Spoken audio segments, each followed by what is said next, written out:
Bonjour, je suis Camille Haro, artisan frigoriste à Saint-Georges-les-Bains, gérant de Haro Froid et Climatisation, et aujourd'hui je vous emmène avec moi pour un entretien de chambre froide. Pour commencer, je me présente à vous et je vous laisse m'indiquer où se trouve le matériel à entretenir. Une fois arrivé devant la chambre froide à entretenir, je contrôle la bonne ouverture des portes, la bonne étanchéité des joints, le bon état des joints, la fermeture et l'ouverture des portes des deux côtés pour constater éventuellement des pannes sur les poignées. Une chambre froide qui ferme bien, c'est du froid qui reste à l'intérieur. C'est une chambre froide qui consomme pas plus que ce qu'elle devrait consommer. Devant le groupe de condensation, je peux constater le bon état des éléments.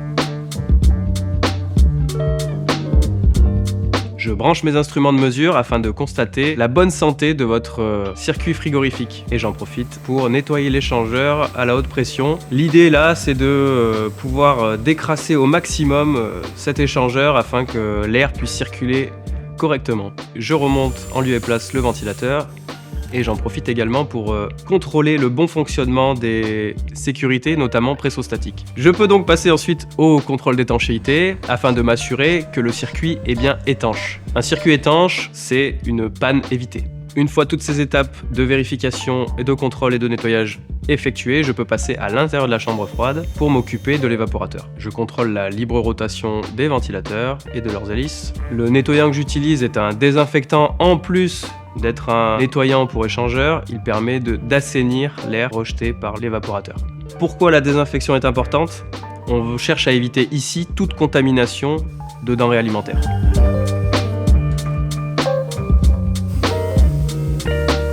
Les hélices, elles subissent le même traitement que l'échangeur, à savoir un nettoyage complet et une désinfection. Toutes les parties de l'évaporateur démontables vont subir le même traitement.